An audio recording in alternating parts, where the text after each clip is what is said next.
Дорогие друзья, мы рады приветствовать вас на второй части пленарного заседания. И я очень рада, что к нам присоединяется сейчас Ольга Аркадьевна Леонтович, доктор филологических наук, профессор, заведующий кафедрой межкультурной коммуникации и перевода Волгоградского государственного социально-педагогического университета. Пожалуйста, Ольга Аркадьевна. Спасибо. Коллеги, я хочу попросить прощения за то, что не успела на утреннее заседание и несколько нарушила планы, но у меня есть оправдание, я выступала на другой конференции, очень пыталась подключиться вовремя, но не совсем получилось. Спасибо за приглашение выступить и спасибо за готовность скорректировать программу ради меня. И мне хотелось бы сейчас поделиться с вами своей презентацией, которая называется «Эволюция понятий инклюзивный язык и политическая корректность в англоязычном дискурсе». Меня слышно и видно? Подтвердите, пожалуйста. Хорошо. Итак, дело в том, что политическая корректность – это понятие, которое много изучалось, много про это говорилось, и в достаточной степени исследовалось раньше, но в последнее время эта проблема встала особенно остро. Мы знаем, что есть много обстоятельств, из-за которых сейчас эта проблема вышла на первый план. Это и движение Black Lives Matter в Соединенных Штатах, и ее отголоски в Европе, и затем убийство учителя во Франции, и практически каждый день я в свою копилку, каждый день, это не без преувеличения, каждый день в свою копилку примеров что-нибудь добавляю. Понятие политическая корректность неоднозначно всегда было употребление этого понятия. Начиналось с самого положительного. Некоторые говорят, что истоки политической корректности восходят к Мао Цзэдуну, когда он говорил про верность партии и выражение ее в политическом дискурсе этой верности. Вот. Затем это движение стало двигаться в сторону отрицательного отношения, то есть когда стали говорить о том, что это чрезмерное какое-то выражение положительного отношения к своему политическому движению, когда это неоправданно, когда говорятся какие-то вещи лишь бы для того, чтобы политическое движение поддержать. Затем стали превалировать негативные какие-то коннотации в определении этого слова.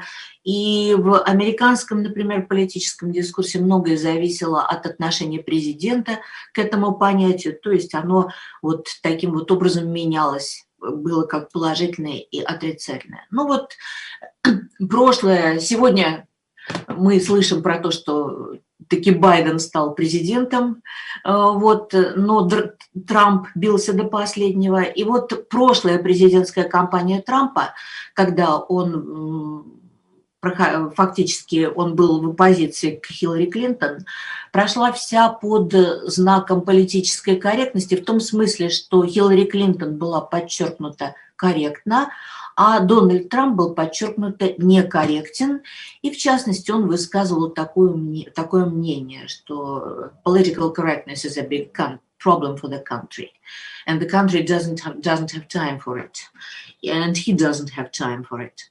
Вот, таким образом, вот как отмечал ведущий популярного американского шоу Politically Incorrect Билл Марр, Трамп говорит все, что приходит ему в голову, и народу это нравится. Целое поколение американцев задыхалось от политической корректности и слишком осторожных политиков, а они этим сыты по горло. Во время опроса 2015 года 60% американцев высказали мнение, что в стране произошел перекос в сторону политической корректности, и понятие утратило свое первоначальное значение. С другой стороны, демократы по-прежнему говорят о необходимости соблюдать политическую корректность. Ну, с лингвистической точки зрения, политическая корректность – это попытка установить нормы речи и коммуникативного поведения для защиты социальных групп, которые считаются уязвимыми, маргинальными или исторически притесняемыми, оформить дискурс, свободный от оскорблений, произвола, поругания, снижения самооценки представителей этих групп. В связи с тем, что вот такое неоднозначное отношение к политической корректности стало распространяться понятие «инклюзивный язык». Здесь несколько сменилась лингвистическая векторность, скажем так. Если политическая корректность была направлена на то, чтобы никого не исключать из дискурса, то инклюзивный язык, сами видим, слово inclusion говорит о том, что чтобы всех включить, чтобы всех охватить вот этими особенностями политической корректности. Я могла бы много говорить, вот я сейчас уже пытаюсь побыстрее сказать о том, что существует ряд механизмов формирования инклюзивных значений, которые, на мой взгляд, практически совпадают с механизмами политической корректности. Идея моя заключается в том, что инклюзивный язык по сути своей – это политическая корректность, сменившая название. Вот какие есть механизмы. Это исключение инвектив, относящихся к различным аспектам идентичности. Ну вот вы видите слово N-word, даже его так пишут, потому что слово nigger, как вы понимаете, считается абсолютно недопустимым. Так же, как, например, R-word, это слово retarded. Буду здесь быстро, потому что это известные вам слова. Отказ от слов, которые изначально не считались неприемлемыми, но с годами приобрели нежелательные коннотации и ассоциации. Вот со словом negro очень интересно. Практически от испанского negro, которое означает черный, и, казалось бы, политически корректное значение сейчас в английском языке – это black. Вот. Чем negro отличается от black? Да ничем. Но даже в Испании сейчас, я знаю, что слово «негро» по отношению к цвету кожи стало считаться политически некорректным. Здесь, конечно, большие проблемы возникают с переводом на русский язык, потому что черный по-русски имеет свои плохие коннотации, к тому же может относиться к представителям кавказских национальностей. Есть сложности передачи этого слова по-русски. Вот у меня, например, всегда они есть. Ну, ряд слов, в которых, как вы видите, никоим образом не присутствует раса. Но, тем не менее, эти слова ассоциируются с black race, и они тоже считают... Да, попало что-то. Потому что здесь идет наводящее значение. Middle class ассоциируется с белыми, поэтому тоже начинают говорить о том, что это слово нежелательно употреблять. Master and slave в значении буквально хозяин и раб стали нежелательными, например, в таких выражениях, как master bedroom, или по отношению к компьютерной терминологии основной и вспомогательный диск. Ну и, само собой, black and white в значениях плохой и хороший, blacklist, black sheep, black day, whiter than white. Sell down the river, здесь понятно, фразеологические обороты. Peanut gallery – это уже не раса, а имущественная идентичность. That's so gay – отвратительно, неприятно, понятно, что из-за слова gay. И вот интересное слово, выражение последнее, man up, призыв вести себя мужественно, будь мужиком. Вот в 2019 году министр иностранных дел Великобритании подвергся яростной критике за то, что он призвал Бориса Джонсона не трусить и принять участие в дебатах и употребил при этом выражение man up. Ну, затем ряд выражений выступают как инструменты манипуляции в политической борьбе. Black on black crime. Radical Islam. Почему? Потому что вот Radical Islam стали говорить по отношению ко всем мусульманам, являются ли они радикальными или нет. Или, например, illegal immigrant. Понятно, что нелегальные иммигранты могут быть из разных стран, но в Соединенных Штатах стали это употреблять, например, по отношению к мексиканцам главным образом. То есть вот какие-то моменты используются как инструменты в борьбе. Затем стереотипизация. Вот смотрите, в этих словах фактически, ну вот Елена Сергеевна, не знаю, не даст соврать, мне кажется, в словах bossy, sassy, uppity нет гендерного компонента, как в определении. Но, тем не менее, как наведенный, как инферентный, он присутствует. И, в частности, эти прилагательные употребляли по отношению к Мишель Обаме. И вот как раз здесь говорят, что если мужчина босси, то это нормально. А вот если женщина босси, то это уже, это уже негативный компонент здесь присутствует, когда это употреблено по отношению к женщине. Грамматические конструкции. The boy kissed the girl. Что плохого в этой конструкции? Ну, понятно то, что boy является субъектом действия, а girl является объектом. Вот такие конструкции тоже критикуются. Сужение, расширение или изменение семантики слова. Известное нам слово «гей», не буду комментировать, вы знаете, эволюция этого слова. Концептуализация понятия «раса» меняется сейчас.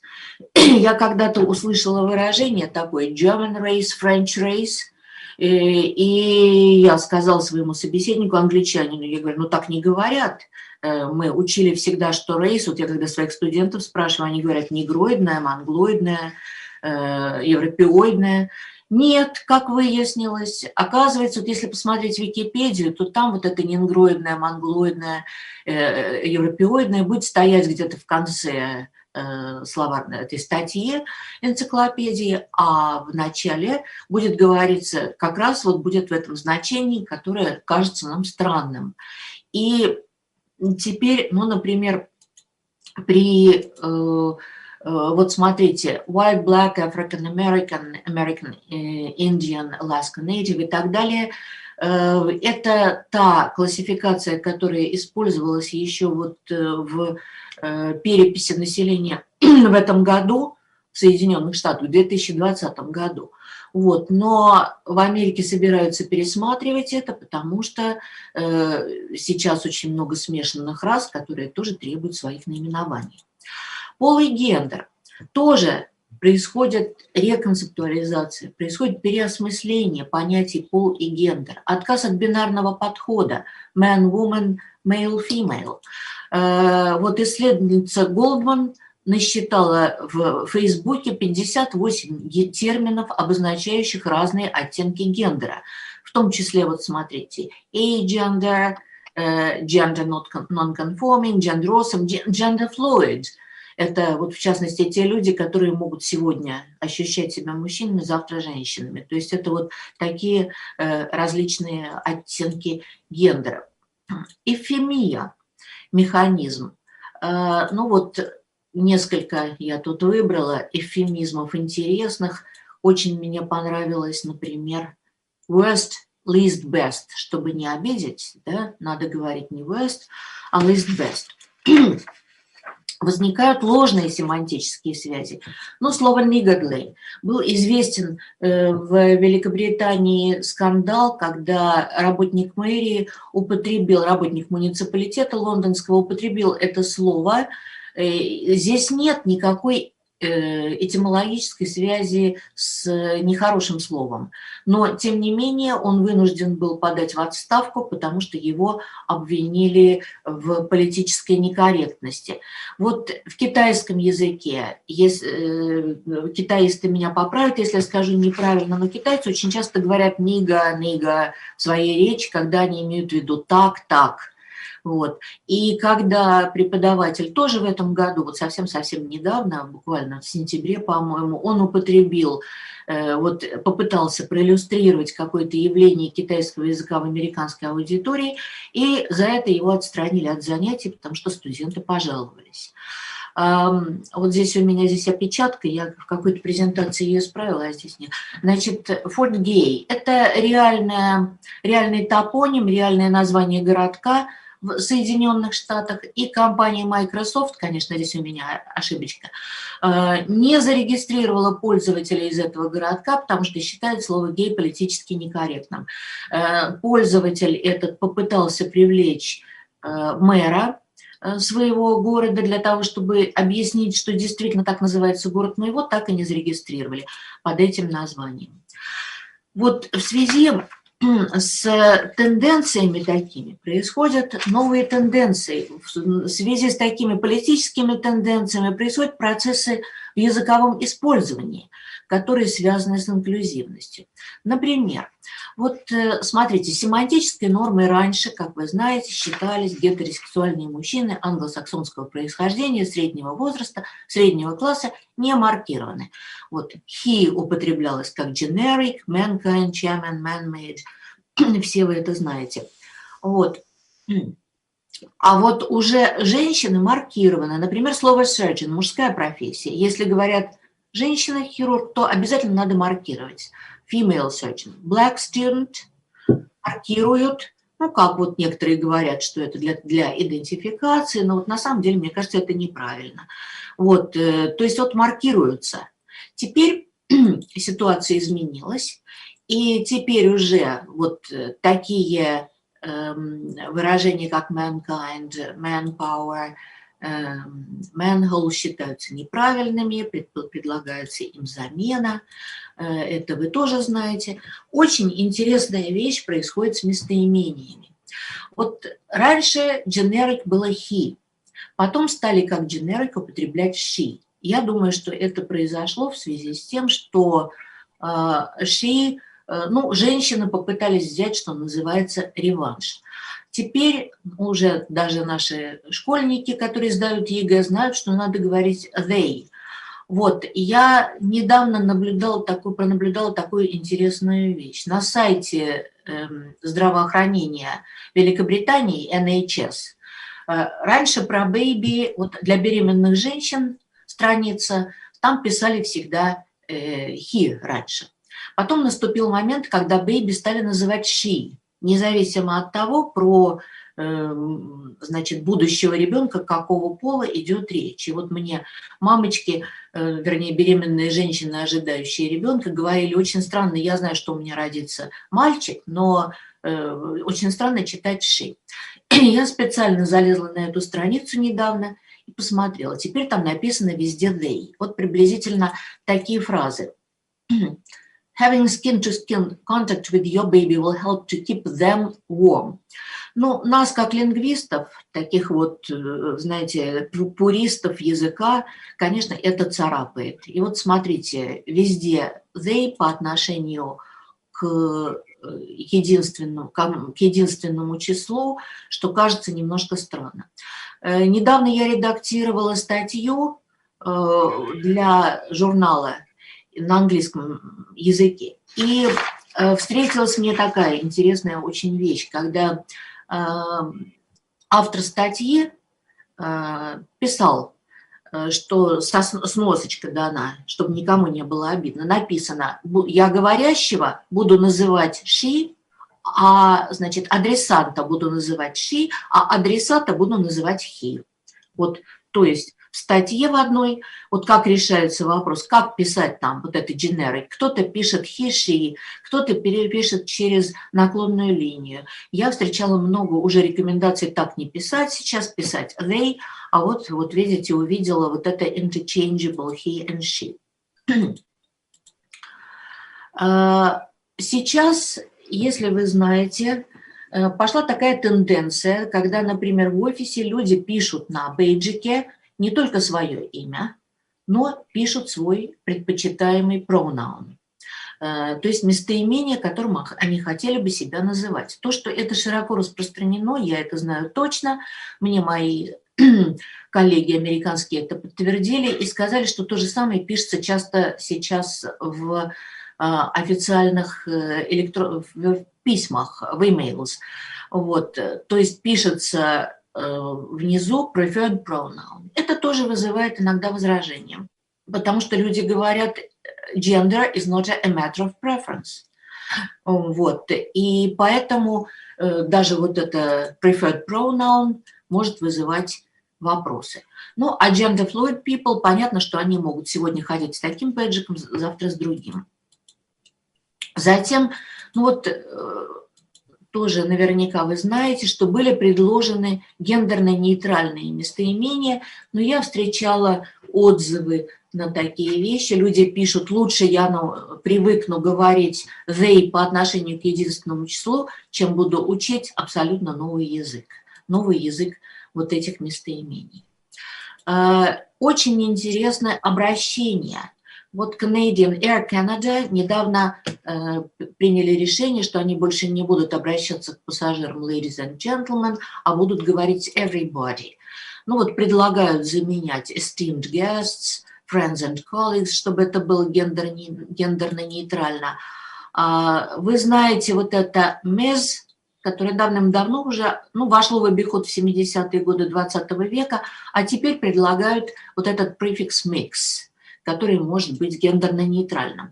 Дальше всех пошел британский банк HSBC, который предлагает вот такие префиксы обращения выбрать своим пользователям. То есть они могут использовать вот такой набор на выбор префиксов. Возникают новые слова гендерно-нейтральные. Вот эти uncle, auntie, тетя Заза, nibbling, tibbling и так далее. То есть те, которые по замыслу гендерно-нейтральны. 2020 год увидел движение Black Lives Matter. Ну вот, что интересного здесь. В противовес Black Lives Matter был выдвинут лозунг Blue Lives Matter. Это про полицейских из-за того, что у них синие формы. Кто-то попытался сказать All Lives Matter. Увидела я даже Old Lives Matter, но смотрите, какой лозунг. All lives can't matter until Black Lives Matter. То есть вот сначала надо решить вопрос с расой, а затем уже говорить про другие жизни. Вместе с вот гендер и раса вышли на первый план. Ну, остаются другие аспекты дискриминации, ageism, adultism, gerontocracy. Но то, что мы наблюдаем сейчас, новым президентом Соединенных Штатов становится 78-летний кандидат, видимо, это вот что-то, имеющее отношение к gerontocracy, наверное. Люди с ограниченными возможностями, вот эти disabled, accessible, special needs, здесь тоже интересно.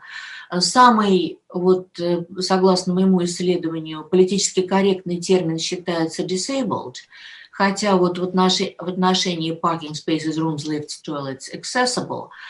И вот споры разгораются вокруг выражения special needs, потому что некоторые люди говорят I have no special needs.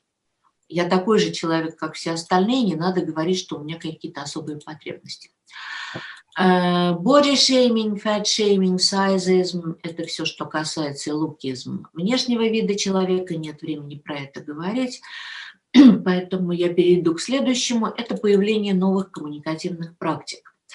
Ну вот одна из популярных практик – это gender reveal parties. Это parties, когда сообщается пол будущего ребенка у беременной женщины. В противовес этой практике появилась практика гендерно-вариативного воспитания, gender creative, bringing up children, и gender creative education. И здесь говорится, что не будут сообщать пол ребенка вообще, пока он сам не определится.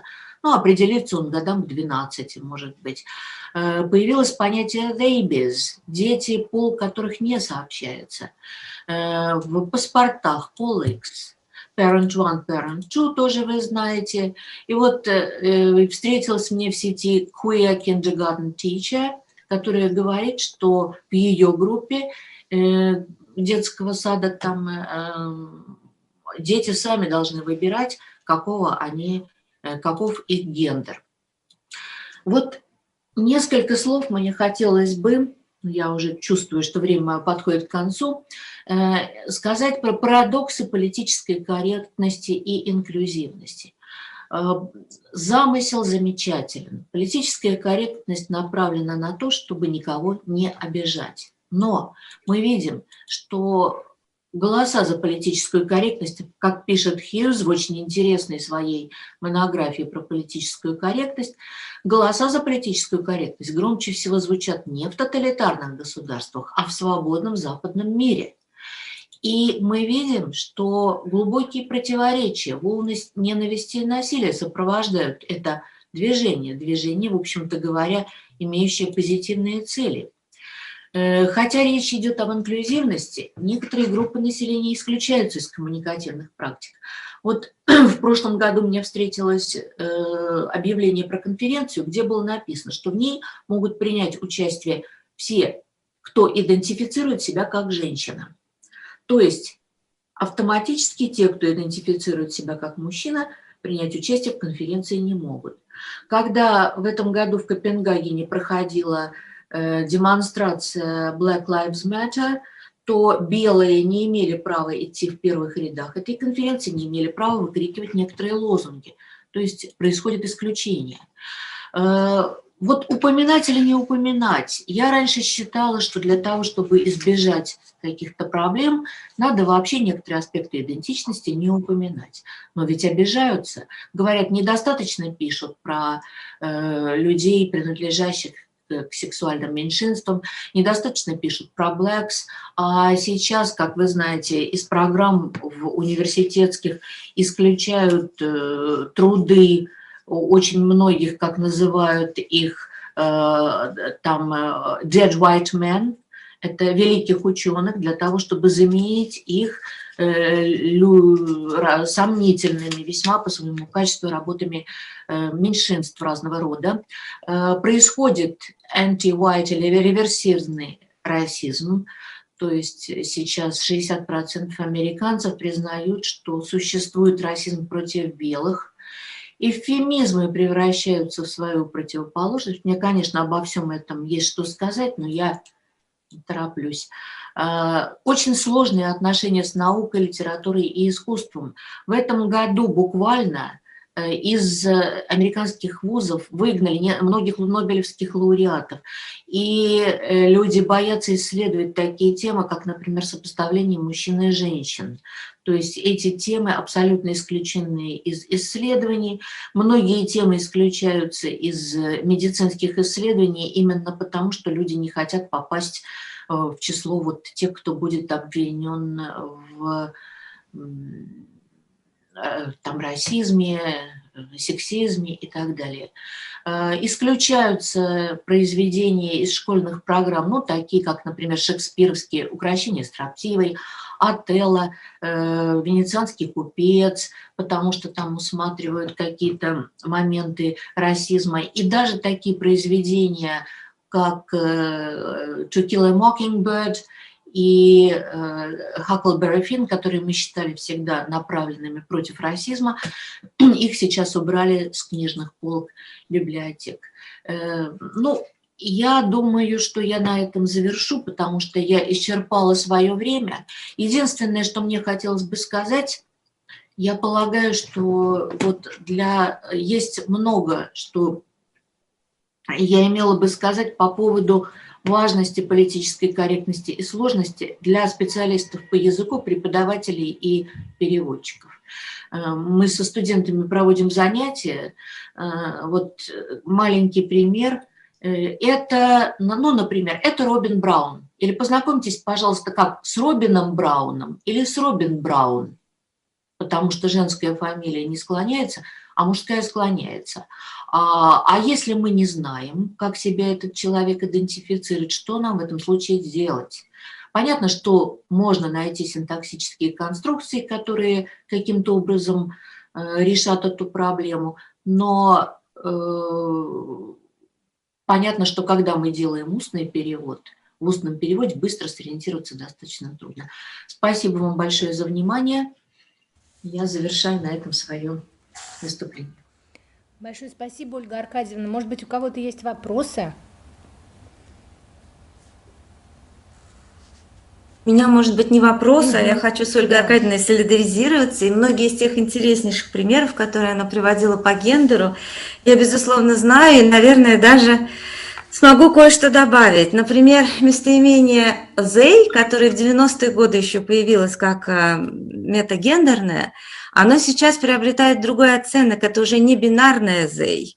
А местоимение «the» в 2019 году словарь Макмиллан, это словарь учебный, источник лексикографический, было уже включено в словарь. И если мы выйдем сейчас на сайты американских университетов, то мы увидим там рекомендации такие по инклюзивному языку, когда профессорам рекомендуют внимательнее относиться к местоимениям и именам студентов, они на курсы регистрируются, могут указать то или иное местоимение, и не рекомендуют, например, в общении со студентами говорить «your mom and dad», потому что это поддерживает тенденцию нормативной гетеросексуальности, а сейчас уже это не политкорректно. А самое, я считаю, обидное для нас, женщин, у нас здесь много в аудитории собралось, то, что слово «женщина» становится уже не политкорректным и не инклюзивным, потому что оно не включает тех, кто осознает, тех женщин, которые являются женщинами биологически еще пока, но осознают себя как мужчины, или наоборот, мужчин, которые осознают себя как женщины. То есть хотелось бы, конечно, чтобы стремление человечества, вернее, части человечества, не ущемлять права других, тем самым не задевали третью сторону, потому что нас тоже лишают права называться женщинами и приписывают нам необходимость называться цис-женщинами. Вот, к примеру, Ольга Аркадьевна, звучал такой пример, вот этот префикс «цис», он как раз маркирует, скажем так, мужчины и женщины – это уже не маркированные категории, а по аналогии с транс-мужчинами и транс-женщинами, они маркированы. То есть здесь все очень интересно. Я просто хотела еще сказать, что это не... Вот у политкорректности есть противники, конечно, в западном обществе в том числе, и либералы и демократы в Америке, Хиллари Клинтон, не такие уж политкорректные, потому что избирателей Трампа она назвала «a basket of deplorables», что очень неполиткорректно. Ну и в отношении Трампа они эти 4 года не стеснялись. Так что, в общем-то... Но вот что происходит, конечно, со словом «женщина». Сначала женщины боролись за то, чтобы стать видимыми, а теперь вот надо бороться за то, чтобы не исключили нас из числа политкорректных имен. Ольга Аркадьевна, спасибо огромное. Я в 2019 году в ноябре выступала на конференции у Аллы Викторовны Кирилловны с похожим докладом, и сейчас было приятно слышать это. Но еще хотела я сказать, что у нас, к сожалению, вот эта тенденция к небинарности, она у нас уже тоже существует, и есть вузы, которые проводят мероприятия, зарегистрироваться на которые можно, выбрав из, ну, то есть пол мужской, женский и третий. Так что, видимо, вот все эти новшества нас коснутся, а уж как мы будем переводить на русский, не знаю. Спасибо огромное, Ольга Аркадьевна, спасибо всем. Спасибо, Елена Сергеевна, за комментарий. Я хотела тогда вот в качестве реплики сказать, что ну, наверняка присутствующим известно про скандал с Роулинг, автором Гарри Поттера, да, которую просто затравили в сетях. И я не успела про это рассказать, сознательно это выпустила. То, что сейчас, вот то, что cancel culture в Америке, это бойкотирование ее произведений происходит за то, что она сказала men are men, women are women, и там дальше эту цитату. И уже там, по-моему, 194 известных деятеля подписались под ее письмом, которое говорит о том, что в Америке очень сильное происходит сейчас ограничение свободы слова. Вот, это политическая корректность очень сильно ограничивает свободу слова. Спасибо. Спасибо, Елена Сергеевна. Спасибо, уважаемые коллеги.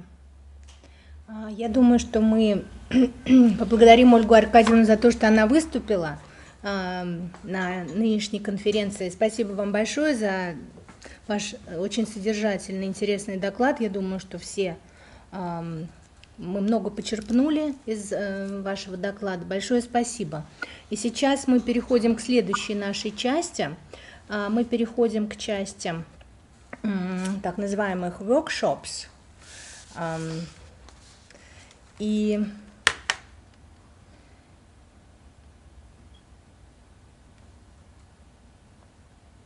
не будем ждать 4, мы начинаем сейчас. So I would like to speak in English right now because we are having an English speaker. So dear colleagues and students, I would use this politically correct term. You are very, very welcome at the workshop Eye Tracking in Linguistic Research that will be delivered by Julia Yedeleva.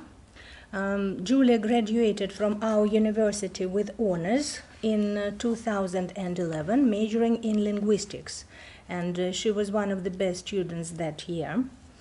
Then she successfully finished her master's program in Fridricha Šillera University in Vienna. Her major was English linguistics with a focus on language and cognition. Then she pursued her career in applied linguistics through research stays and internships.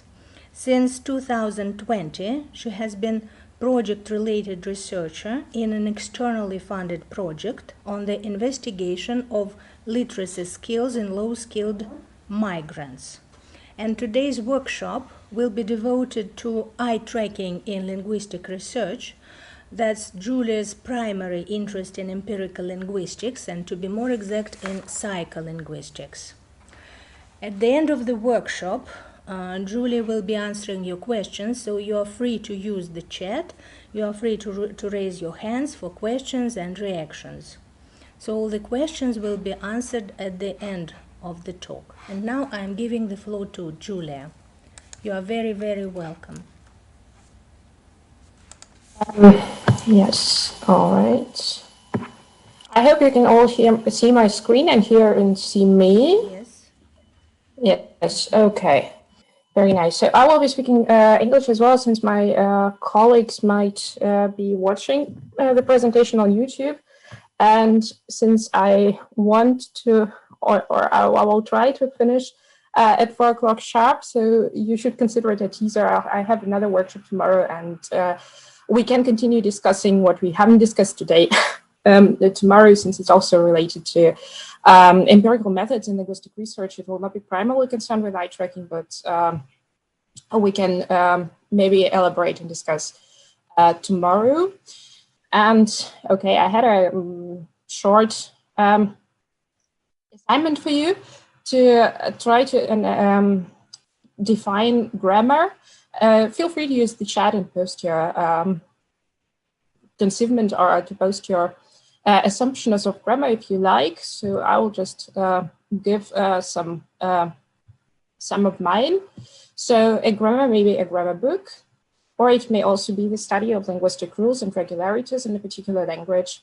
But a grammar is also sort of an idea of those regularities that individual native speakers or populations, different populations of native speakers, different populations such as native speakers, L2 learners, heritage speakers, babies, children might have of those regularities. And while the first two ideas of grammar, so the grammar book or the study of linguistic rules, can be, so we have well-established methods to research these two entities. So you can research a grammar book by creating a corpus, for example, and investigating some phenomena. You can research the study of linguistic rules by modeling and looking for systematicities and by looking for regularities and exceptions.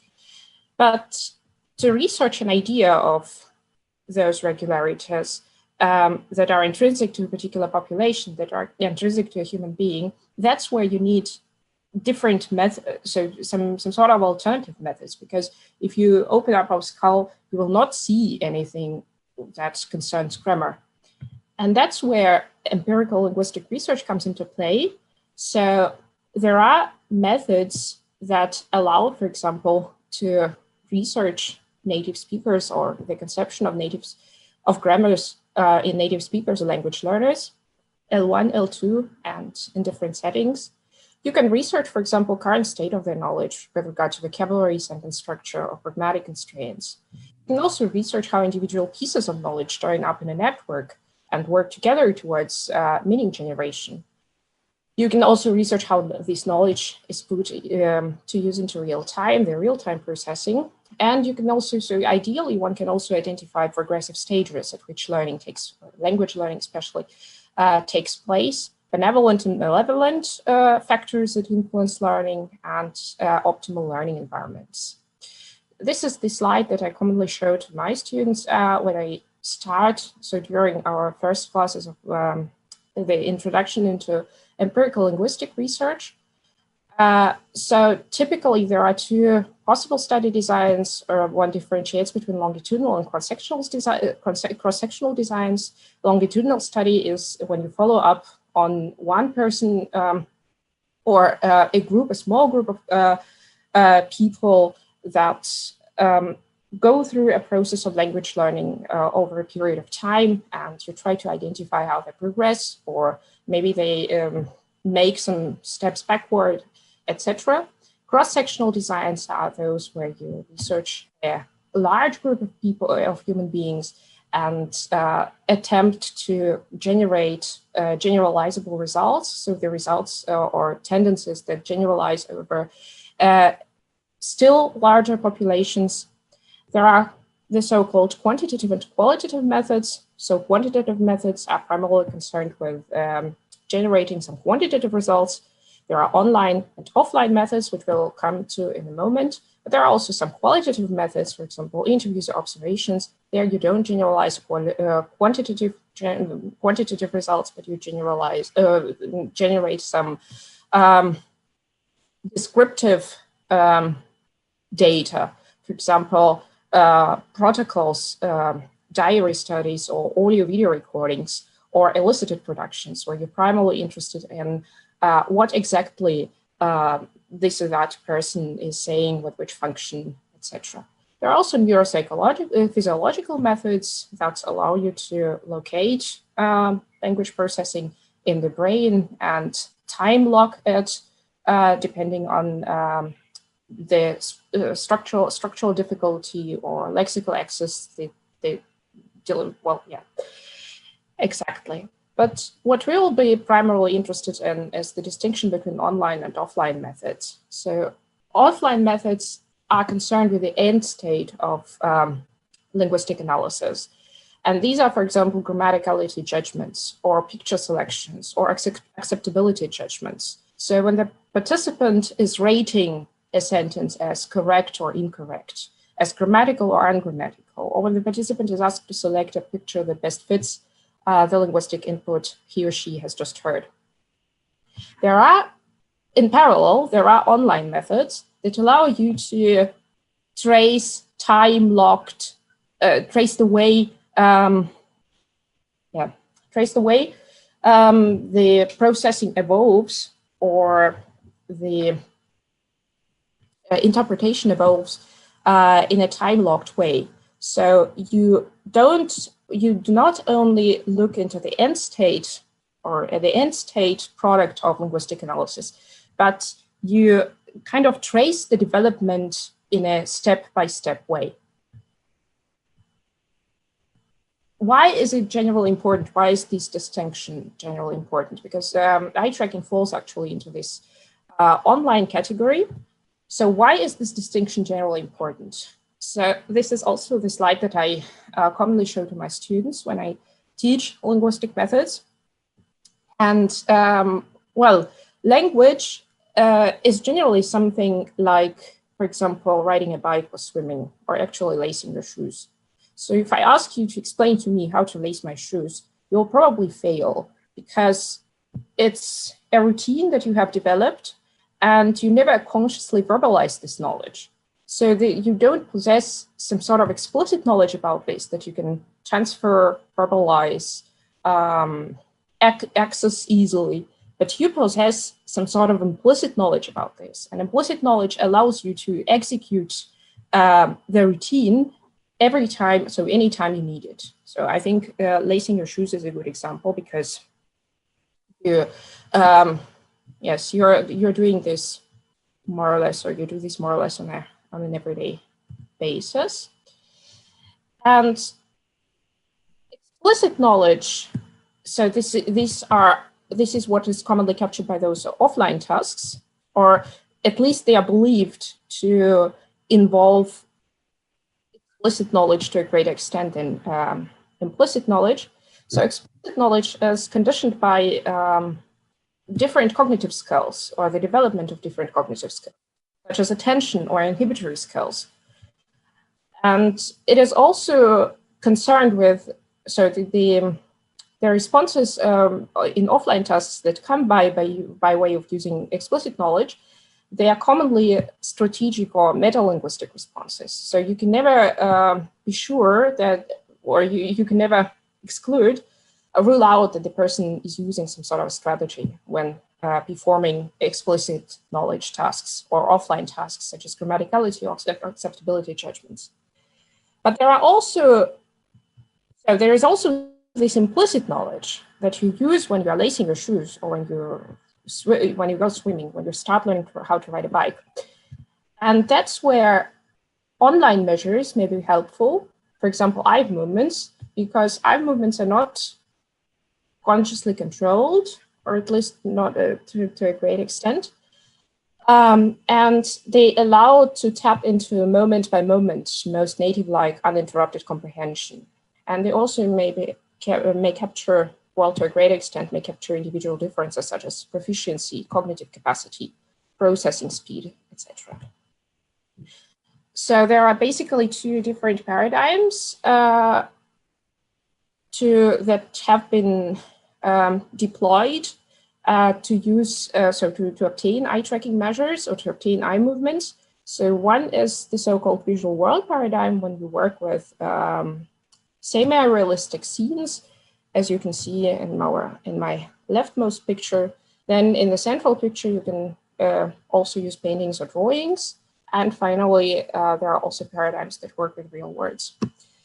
The idea of eye movements is that, for example, yes, the participant hears the boy will eat the cake, and actually even in the word eat, there is an increase in the proportions of looks. So the person starts increasingly predicted that the cake will most likely be something that is upcoming. And this experiment was performed by Altman and Committee, 1999. And so the common result was that the participant can locate the object on the screen around 200 milliseconds after hearing the corresponding word, or in highly predictable contexts, such as the boy will eat, they will do it way in advance. Interestingly enough, even in the blank screen design, so when the participant sees the picture, so it sees a visual image and hears some auditory input, and then the visual input is blank. In a blank screen design, the participants also tend to refixate the regions where previously occupied, so they were previously occupied by relevant objects.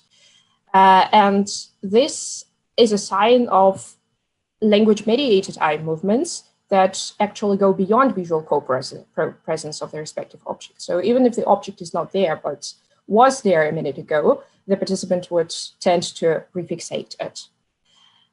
And that's how, this design, the visual world paradigm, has been extensively used, for example, for word recognition studies or pronoun resolutions. And the study that I wanted to present in this context is the study by Marion and Spivey, 2003, which is concerned with lexical access in bilingual speakers. And she researched the so-called phonological or orthographic neighbors. As you can see here, planet as a plant has orthographic neighbors such as planet or plan or plank that are borne out by addition, substitution, or deletion, or phonological neighbors of the word dough, for example, dome, or the lexical item dough, for example, dome, show, or o. And between several languages, so in bilingual speakers, there is a so-called within language competition effect when partial concurrent activation of lexical items takes place when they phonologically or orthographically overlap with the target item. But there is also between language activation, the co-activation of lexical items of a different language that bear some similarity to the items of the target language. And that's the design that they use. So they use the words that had some phonological similarities, such as mosque. So the English word mosque and the Russian word mosque. The English word marker and the Russian word marka. They tested university students with Russian as L1 who spent around 7 years in the US at the point of the study. And the participants had to reach out to the correct object or to the object named by the experimenter while their eye movements were recorded. And here is an example. So the target in this case is shark. So the participant had to reach out for the shark, and they measured the looks towards the competitor, sharik or shovel, and there was a distractor that was unrelated. And what they found in this study was that the participants actually, so when the between language competitor was present, the word sharik, then the participants tended to fixate it 18%, so around 18% of the proportion. So the participants tended to give 18% of the proportions of looks to the between language competitor. When there was this, the evidence around the same when the within language competitor was present, and the distribution was almost equal when both the competitors were present. So what they concluded from the study is that bilingual mental lexicon is language non-selective. That is, you cannot switch off your second language or your first language when processing the input in one of the languages. But the pattern may be different for language learners with low levels of proficiency, where we would expect possibly lower co-activation of the language, the less dominant language. So maybe I should stop here, and we'll continue with reading and eye tracking tomorrow. I am ready to take the questions. We have 2 minutes. Any questions?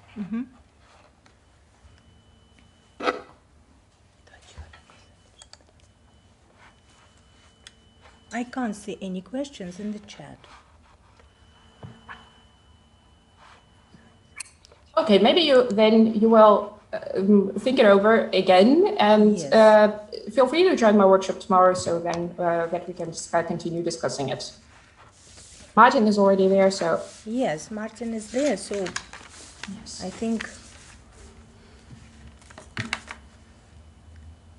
Julia, will you please close your screen or your presentation? I will close my screen. Hello. I'll try. No, I cannot do so, right? Okay, this way. Thank you very much.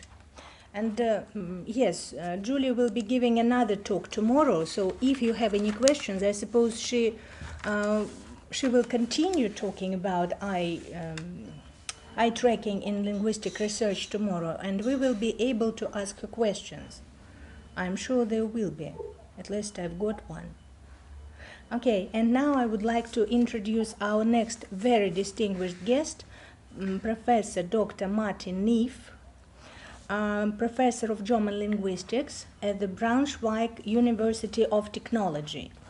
His research focuses on theories of the language system, phonology, morphology, syntax, and the writing system as well, on the general conceptions of linguistic theories in the paradigm of linguistic realism. He has long-standing expertise in grapholinguistics, phonology of German from systematic perspective, which is rendered in 4 monographs and more than 45 articles. He is a member of the Association of Written Language and Literacy and general editor of the respective journal. In his talk, he will present a theoretical approach that conceives of phonology as autonomous from phonetics. In his lecture, among others, he will address the following principal questions. What are the phonological elements of a specific language system? How can these phonological elements be combined in the language under analysis? And I want to say to Martin, the students whom you met at our pre-conference event 2 weeks ago are present here today, and they are eager to listen to your talk again. So we are very much looking forward to your lecture, and I give you the floor right now.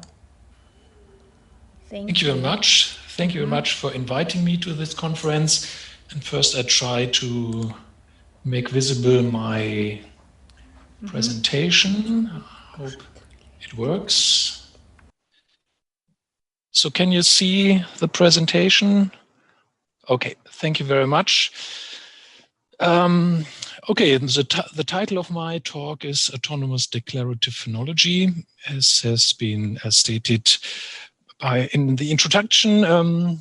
Autonomous means autonomous from phonetics. My former teacher, Richard Wiese from Germany, he once wrote in a book that it is impossible to conceive linguistics without dependency to phonetics. And I thought, no, he's not right. And this is the result of my conception of phonology in this way. Declarative means that this approach of phonology does not work with rules, but with well-formed conditions for surface forms. I will discuss these terms in some more detail later. And phonology in linguistic realism, the subtitle of my talks, that means that the theory that I have conceived some 15 years ago belongs to a specific paradigm of linguistics, which is called linguistic realism. I will present you now the structure of my talk. I begin with a general or rather broad question, namely, what is language? This is important to motivate the paradigm of linguistic realism. Then I will ask, what is phonology? And this is important to motivate my specific approach to phonology within the paradigm of linguistic realism. Then I come to some details, paradigmatic phonology, how to determine the set of phonological units. And the second important part is syntagmatic phonology, the role of the syllable. I will only give a brief overview of a syllable phonology, and then I come to a conclusion. Well, these are the 5 chapters of my talk, but talk also needs a preface, and this is what I will start with. We are here on a conference in honor of Professor Skrebnev, and I have asked myself, are there any connections between Skrebnev's work and my way of approaching linguistics? For this purpose, I studied his book, Fundamentals of English Stylistics, and I found, yes, there are a number of relations between the approaches of Skrebnev and me. First, stylistics is not what I'm interested in the first place, but this concept of stylistics, I think, is very interesting because Skrebnev looks at the system, the language system, and sees there's variations. So there are entities that are equal in principle, and we as language users have to make a choice which of the equivalent units we want to use. And this is a question of stylistics. So he looks at the language system and then employs this, his ideas for the analysis of stylistics. His contents of the book, well, he also starts with a preface.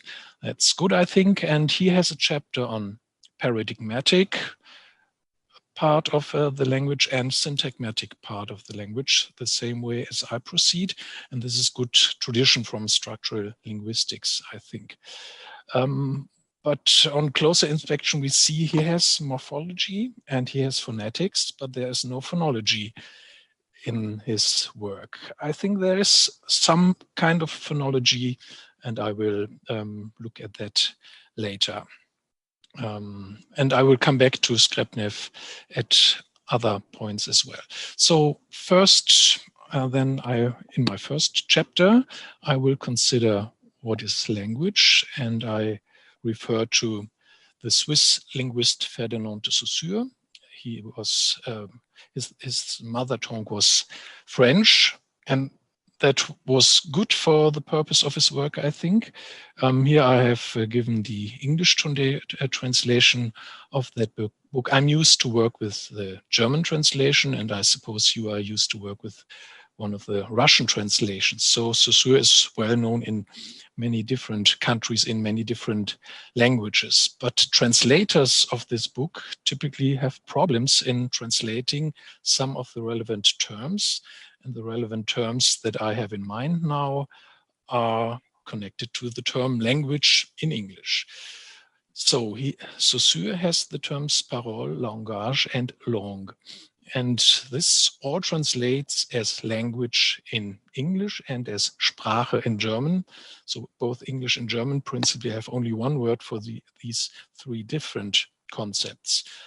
But I think it was helpful that French has these 3 different concepts because it is important to distinguish them. So I think a linguist has to decide whether he is a langue linguist or a langage linguist or a parole linguist. I try to give characterizations or definitions of these terms. So what is parole according to Saussure? That's the use of language in a social context. What is langage? This is the acquired individual knowledge of languages, and langue can be explained as a specific language regarded as a system. So we have these three different concepts, and I will work with these distinctions as I proceed. Next, I turn to an American linguist. No, he's not a linguist. He was a philosopher of language, namely Gerald J. Katz. He works with the distinctions introduced by Saussure, but he tries to frame them in a more general picture. As I said, he's a philosopher, so he's interested in the philosophy of language. So again, he has these three different concepts in the same order, but with slightly different terms and with slightly different characterizations. So the first is language use, comparable to parole, and that is the use that individuals make of their knowledge of specific languages. So this is what I do at the moment. I try to activate my knowledge of English. It would be easier for me to give this talk in German, because German is my mother tongue. I have very good knowledge of German. I have not so good knowledge of English, and I have no knowledge of Russian. So this is language use. And what is important now that Katz characterizes this aspect of language, or of the subject of linguistics, as an empirical object. We can observe language use, the use that individuals make of their language knowledge, with empirical methods. If we can observe people using their language, we can assume that they also have knowledge of this language. Using knowledge of language presupposes that this knowledge of language exists. So this is then the second level of the subject of linguistics, we can say. This is what he calls knowledge of language. Many people call this knowledge of language. And this is, as I said, the knowledge that individuals have of specific languages. And this is regarded as a mental object. If you want to study this knowledge of language, we have to use methods that are appropriate for a mental object. I think what Julia have presented in the previous talk is exactly located at that place. She's interested in the mental object, knowledge of language, and she uses appropriate methods for this purpose. The third level is language as a system, quite similar to what Saussure says. This is a language, a specific language, regarded as a system. And what is important is that Katz characterizes this as an abstract object. That's why the title of this book is Language and Other Abstract Objects. Other abstract objects are, for instance, the subject of mathematics or of logic. So why do we have this third level? If we assume that people have knowledge of language, then this object known has to have an independent status, at least from a scientific perspective. So we can study the language as a system, disregarding questions of knowledge of language, and we can study it disregarding use of language. And I think these are important distinctions, and this is a quite general picture of linguistics. This is what linguistics should study, these three different concepts of language or perspectives on questions of language. I shouldn't call that language, it's a language system, knowledge of language, and language use. Now the core of Katz's book is a critique of some trends in linguistics before his book was written. So it's from 1981, and we can assume that it's outdated now, but it isn't. I think the problems that he points at are still persistent in current linguistics. The first problem he targets at is, or in general, he looks at category errors. He claims that linguists mix these three concepts we have and that we should keep distinct, but some approaches mix these three levels. One approach or paradigm in linguistics that works this way, according to Katz, is nominalism. For instance, the structural linguistic approach by Selig S. Harris belongs to this field. And what Harris does, according to Katz, is that he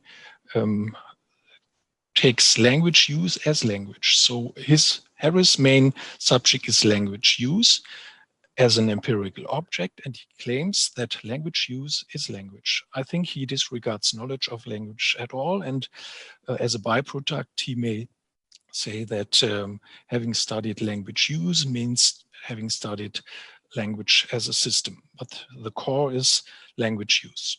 So this is a category error because language as a system is not an empirical object and language use is not language.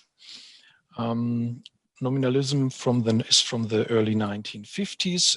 This approach, I have the impression that currently some linguists working with methods of corpus linguistics have similar ideas, and that they claim that it is important to study a corpus, and all data that are present in the corpus are good data. And if we have analyzed the corpus, we know what language is.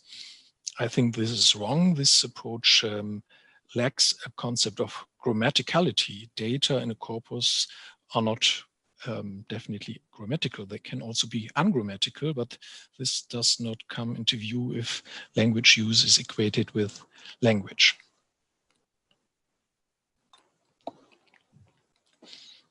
In fact, these are arguments that Chomsky formulated. Chomsky was a student of Harris, and he had he assumed that this approach is wrong, given the arguments that I have just presented. Now, Katz claims that Chomsky is also wrong. What does Chomsky do in replacing or in trying to replace nominalism? He turns to a second paradigm in linguistics, namely conceptualism. What is wrong with this approach, according to Katz? Chomsky equates knowledge of language with language. So he's not interested in language use, but he accepts that this is exists. There is language use, and if you're interested in it, you can study it. But if you study language use, you do not study language. You do study language if you study language, knowledge of language. So in Chomsky's terms, or more generally in terms of conceptualism, knowledge of language is the same as language. And that means that language is a mental object. So equating knowledge of language with language in general turns our subject of study into a mental object. The third paradigm that Katz describes is linguistic realism, also called Platonic realism.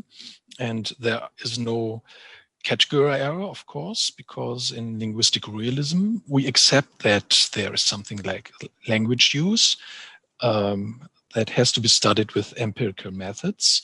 There is something like knowledge of language that has to be studied with mental methods. And there's language as such. Language regarded as a system, or as I would say, a specific language regarded as a system, and this is an abstract object, and it has to be studied with appropriate methods, namely with methods that are appropriate for an abstract object. And it is clear if I try to study phonology from this perspective, I have a problem, or it seems that I have a problem because I cannot make recourse to phonetics. Phonetics is located on the level of language use as an empirical object. This is what we can observe. I have to conceive my theory in a different way and give a different argumentation. Before I turn to the question of what phonology now is within the paradigm of linguistic realism, I have a short look at Skrebnev's approach, and I wonder to which paradigm he could belong to. Some of his statements give the impression that he is a conceptualist, like this one: language is a system of mental associations of elementary and complex signs. Or even more clearly, language is a psychological phenomenon of social significance. So we have language as a psychological phenomenon as the core. We can say langage is the main concept, and this has social significance, so we can use it, and that would be language use. But on the next page, there are two statements that can be interpreted differently. In the direction that he can also be regarded as a linguistic realist. Language as a system of associations exists in human minds. So he characterizes language as a system of associations, and this can be regarded as an autonomous object. And where does it exist? Of course, in human minds. This is also what Saussure says. Language as a system exists in human minds, but it is not presented or represented in a perfect way in any human mind, but in any human's mind. But it is only if we look at all humans, or if we abstract from individual knowledge, we come to an understanding of specific language as a system. And on the same page, he even writes, the subject matter of linguistics is language as a system. So if I'm willing to, I can locate Skrebnev in the paradigm of linguistic realism, and others would like to relate him to conceptualism, I assume. Now, the next question is, what is phonology? I regard language as an abstract object and try to answer the question, what is phonology if we treat language as an abstract object?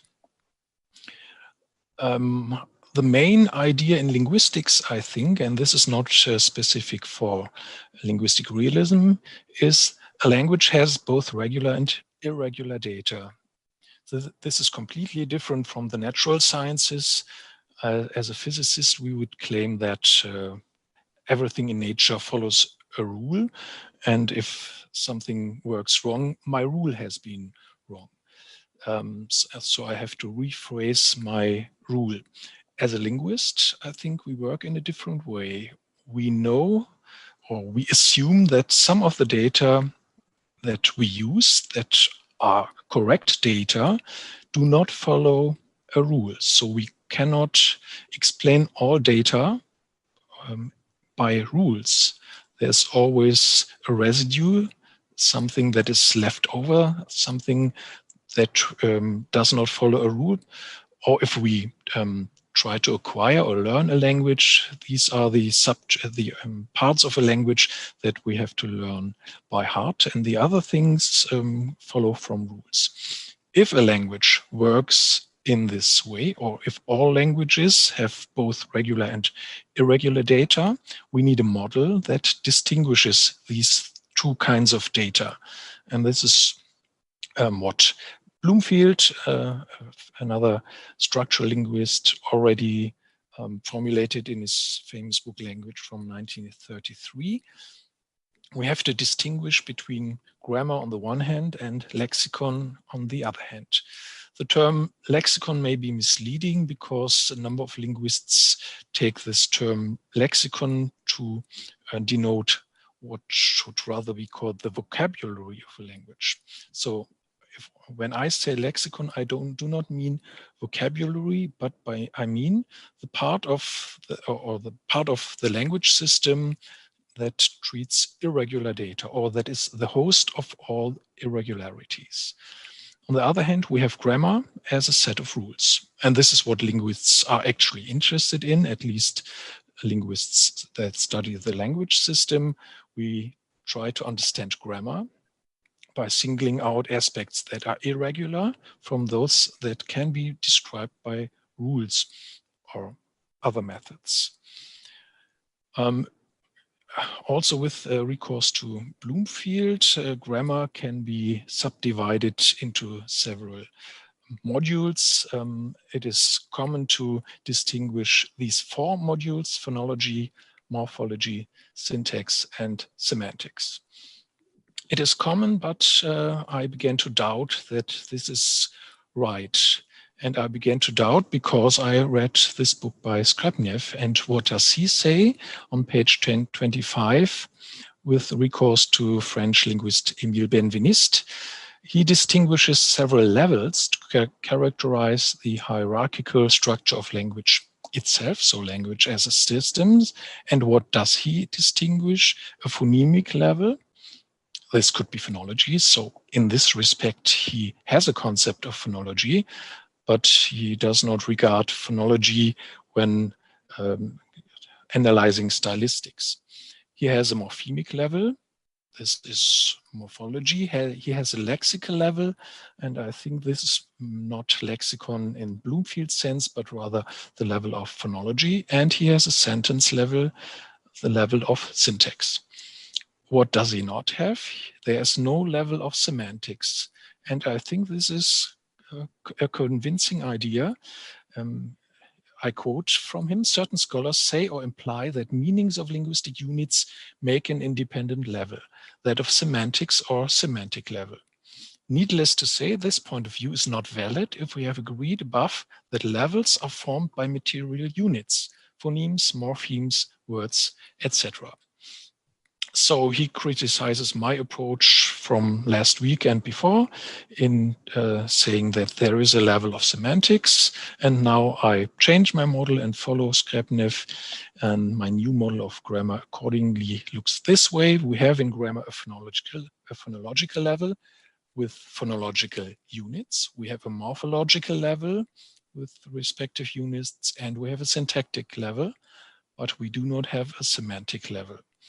This does not mean that these elements that are present on the levels, especially on the levels of morphology and syntax, do not have meaning. Of course, they have meaning and we can study it, but semantics is not a level of units by themselves. So there are no semantic units that we can study in grammar the way we study the other 3 levels. So this is what I have to tell my students next week. I don't know, next week, I think rather next year. This is how grammar could be treated, and this is how I will proceed. Now, we do not know what phonology is, but we have a picture of where phonology is located. Phonology is located in the grammar of a language system. So we have a model to analyze languages. I'm used to analyze the German language, and the data that I will present all come from the German language. You may be more used to analyze Russian or English or other languages, and you can use the same model. Up to now, I haven't said a word about a specific language. This is a model that can be used for all languages. So we distinguish irregular data from regular ones. And once we have formulated rules for these 3 levels, we know which data are regular, namely the ones that follow the rules that we have proposed, and the other ones are irregular and belong to the lexicon. Now, what is phonology? Again, I follow Bloomfield in the first place. This is a definition of phonology. Phonology is the study of units that have the potential to distinguish meanings in a specific language system. both paradigmatic and syntagmatic properties of these units have to be investigated. So by and large, this is Bloomfield, but I have also added a text from myself, because at least two words in this definition are from my text from 2005, namely the words the potential. If we analyze phonological systems based on meaning distinguishing elements, we see that a specific element sometimes distinguishes meaning, but sometimes it does not. And in Bloomfield's conception, this was always a problem. In German, we have the vowel schwa that is sometimes meaning distinguishing and sometimes it is not. So linguists ask now, is schwa a phonological unit or not? I have added the word potential. That means in order to be a phonological element, this element has to distinguish meaning in some cases, but not necessarily in all cases. So schwa is evidently a phonological element in German because it has the potential to distinguish meaning. It distinguishes meaning in a number of cases. And then it is, of course, interesting to see in which cases schwa is not meaning distinguishing. Then we have variation, something that would be interesting for stylistics. You see that there's no mention of the word phonetics. So we don't have phonetics here, and this is already Bloomfield's approach. So he does not make recourse to phonetics on the level of definition of phoneme. I think he rather defines the phoneme than phonology, but I have inferred his definition from what he says to the phoneme. What is important is the potential to distinguish meaning. Now, how do we come to these elements? These are questions of paradigmatic phonology. And then the next question is, how can we combine these units in order to arrive at well-formed structures? This is syntagmatic phonology. So now I come to chapter 3, paradigmatic phonology, or how to determine the set of phonological units. And this is, of course, most important. In my paper from 2005, I have analyzed a number of approaches to German phonology, and I have looked at a subset of, say, phonemes, full vowels, and the question, how many full vowels does German have, is answered quite differently. Answers are 8 or 14 or 15 or 22. So it ranges from 8 to 22, and it is clear that these different approaches are based on different definitions of elements. A common method to identify phonological units is the method of minimal pairs. That is quite old. It was already used in medieval times. And I will use this method too. But there are some problems connected with this method. I have given the word identify. So it is a method to identify phonological units, but it is not a method to prove what the units are.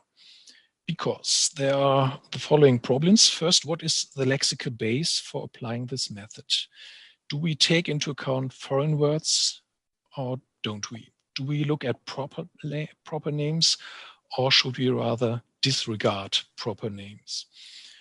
And depending on which answer we choose, the results will be different. So if I take into account foreign words, if by analyzing the German phonology, I can come to the result that the TH, the English TH, is also a German phoneme because we have at least one word, namely the word thriller, that has this sound. But if I disregard foreign words, we don't have the TH.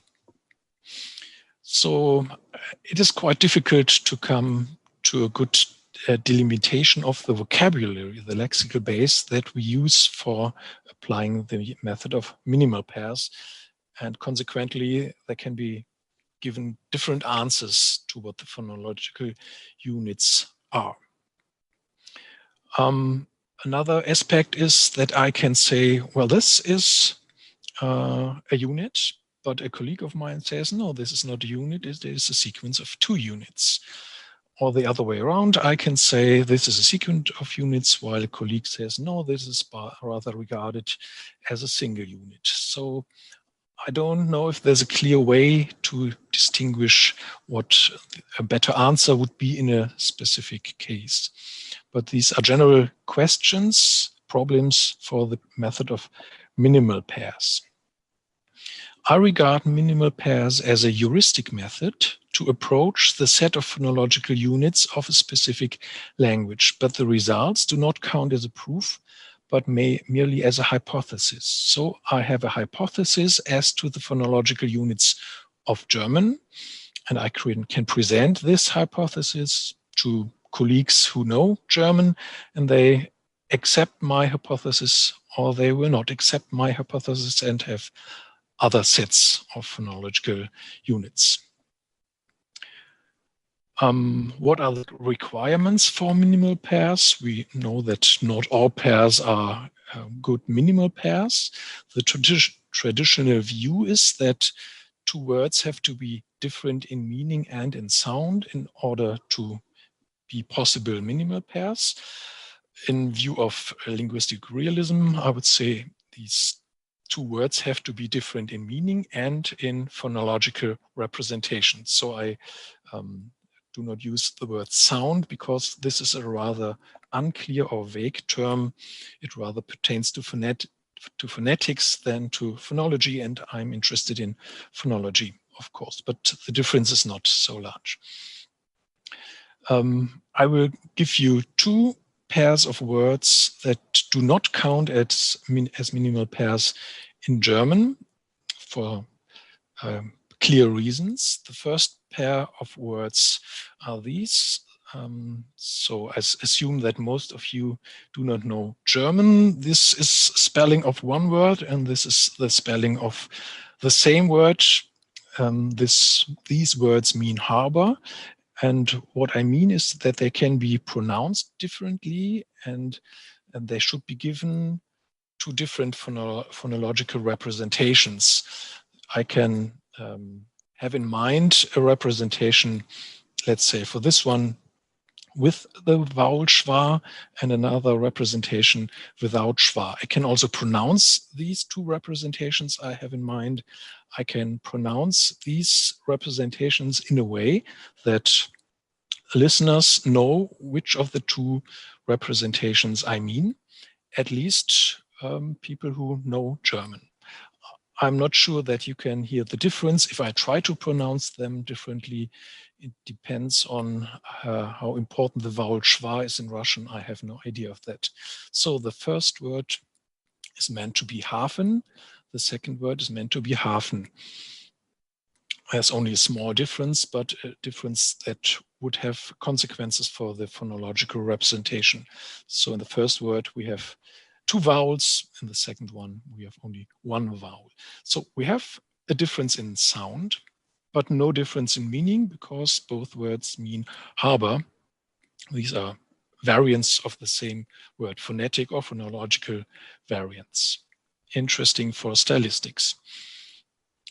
The other kind of example is we have words that have the same phonological representation but a different meaning. And in this sense, we can say these are different words or different lexemes.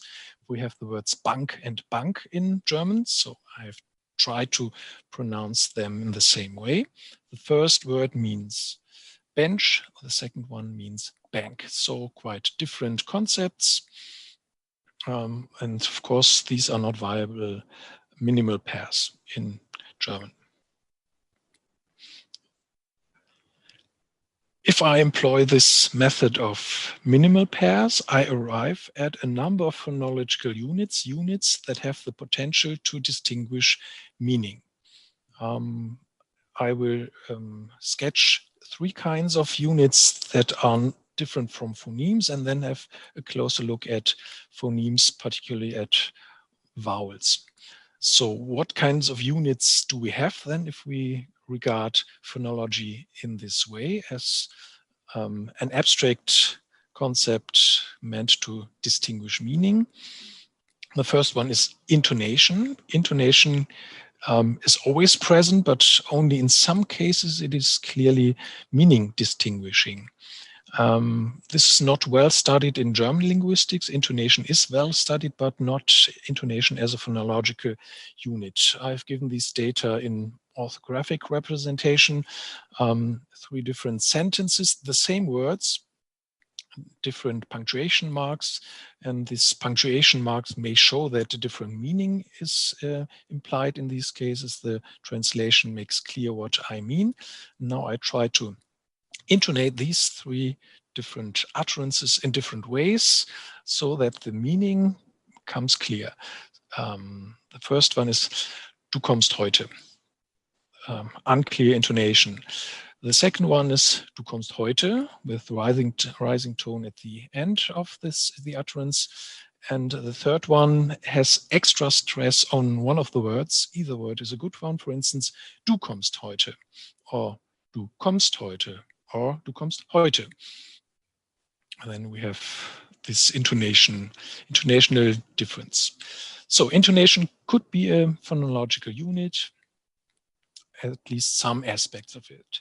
The next one is word stress. We have in German few minimal pairs showing that word stress is actually meaning distinguishing. Here I have 6 examples. I think we have something like 20, or maybe my knowledge of German is not good enough. We may have many more, but the number is not quite large. So I look at, let's say, this one, stressed on the first syllable, party, meaning party, and the second one, party, meaning match. So the same phonemes. In one case, it is the first syllable that has main stress, and in the second one, it is the second syllable that has main stress, and this is meaning distinguishing. This is well discussed in German linguistics. We have a third aspect. I've only seen one linguist who ever discussed this case, namely Theo Fennemann in a paper from 1982.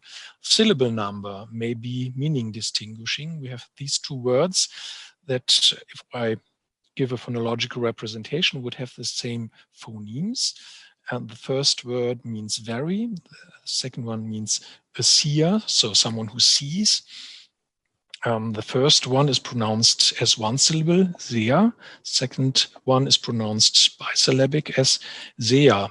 I don't know if it's easy to grasp this distinction, so the different phonetics that I try to present. But you see it from orthography, but orthography is not always a good cue to what is meant in phonology. So we only have very few pairs of this kind. We only have the vowel or the phoneme R in these words. This is the only vowel that can, or the only phoneme that can lead to such kind of minimal pairs. Okay. When we talk of minimal pairs, what we are mainly interested in is the phonemes, so the segmental units as meaning distinguishing elements. I have studied the German vocabulary and arrived at a list of minimal pairs for these 15 full vowels. So you see that for every pair of full vowel, I have found a minimal pair. I look at the first pair and try to pronounce it differently in a way that you can grasp this distinction. The first word in this cell is wir. The second one is wir. This is a pronoun meaning wir, a we. This is an adjective meaning something like confused. So quite different in meaning. The phonological difference is located in the vowel in the middle. I've given these data in regular orthography. This is what phonologists usually do, but I do not mean the orthographic representation, of course. I mean these words as abstract units. In order to speak of abstract units, I need a token, and orthography gives us these tokens. So if I give you something in orthography, I do not mean orthography, I mean the abstract unit. In principle, I'm now finished with full vowels. I can show that we have at least these 15 different full vowels in German by giving minimal pairs for all of these 15 full vowels. It may be the case that there are more full vowels in German. If I broaden my view at the vocabulary, it may be the case that I have forgotten a vowel. This means that this is not a proof as to the maximum number of full vowels, but it is a proof as to the existence of these 15 full vowels. Well, there is some dispute concerning vowel number 7, but I will not go into details here. But as linguists, we will not be satisfied with numbering the full vowels from 1 to 15. It would be appropriate. We could talk about vowel number 5. And if we learned hard what 5 means, we know which full vowel is addressed. In phonology, we do something different. We use different symbols to denote these abstract phonemes.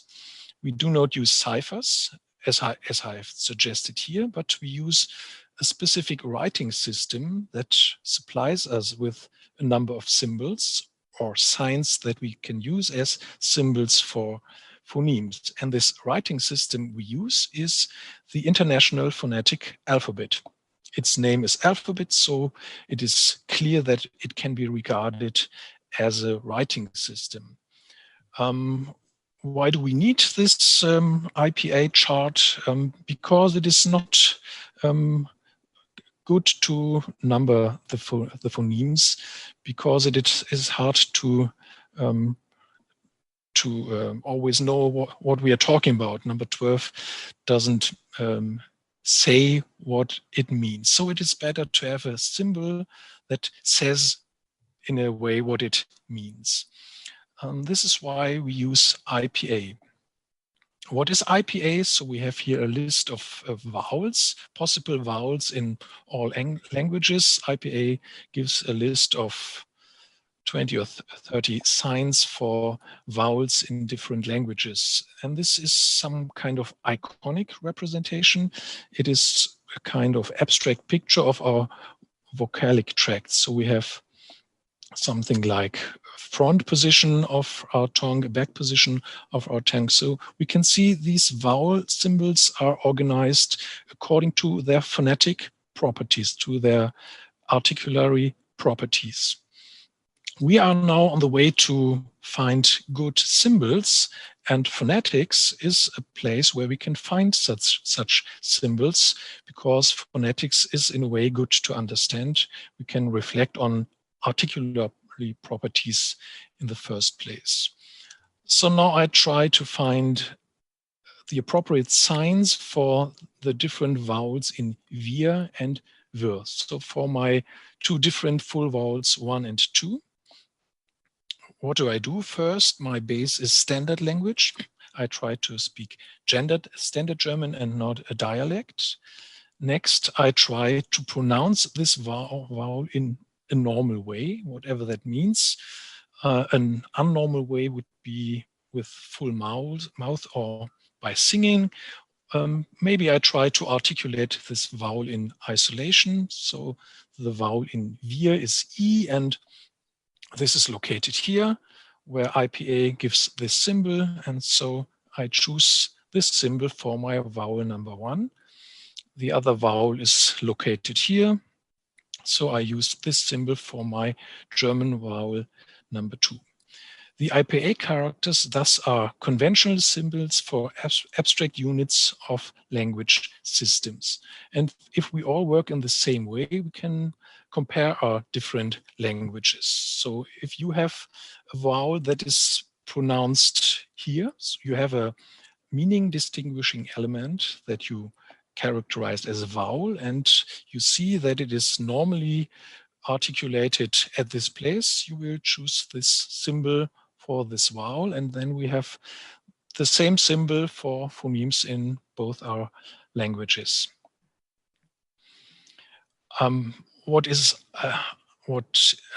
IPA signs are not embodiments of phonetic substance. So this is important for this approach. I come from the meaning distinguishing capacity of phonemes, and then I merely look at appropriate symbols. So phonetics is helpful to find symbols, but it is not important. I do not really need phonetics. I could also use ciphers. And then I arrive at these symbols for my 15 full vowels, and you may be familiar with most of these symbols because Russian vowels are also represented with the same symbols. Maybe not with all these 15 ones, but at least some of the vowel symbols are also used for the Russian phonology. A last remark to the paradigmatic properties. We may arrive at the assumption that my element 1 and 2, so the two vowels that I have looked at, belong to different phonological classes. There are reasons for that.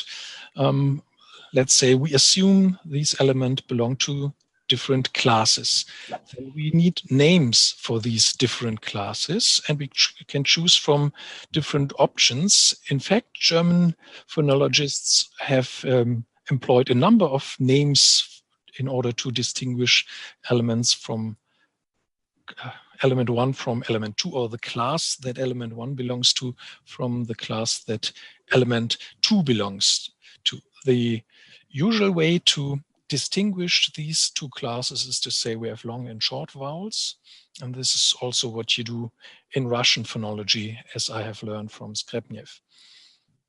But in German linguistics, there's also the pair tense versus lex. These are also terms used in English linguistics. So element 1 is tense, element 2 is lex, or long and short. Or we also have the term peripheral versus centralized. These are terms that I use. For this talk, I will use the terms long and short to make it easier, but I think there are some problems with this terminology. So peripheral and versus centralized is also a good pair of names to denote these two different classes. In didactics, we also find the names red versus blue. So the one vowels are given in red ink, the other in blue ink, because it is important for German learners of the German orthography to distinguish these two classes of vowels. They have different consequences for spelling. So for beginning schoolers, it is important to already know these two different classes, and it may be not advisable to use the terms peripheral and centralized. So red and blue is good terminology. Any terminology is okay, at least as long as we know that there are different classes. So the class names may be borrowed from phonetics, but only the names. The way I approach at the classes is completely independent from phonetics. The stipulation of a class makes sense only if it allows to explain something. What needs to be explained are the syntagmatic properties of phonological units. So why do I assume that there are classes of vowels? Because it helps me to explain the syntagmatic behavior of phonemes. So we can make many distinctions if we come from phonetics, but only few distinctions are important to explain the syntagmatic part of phonology. And these classes are the ones that I need and the classes for which I need names.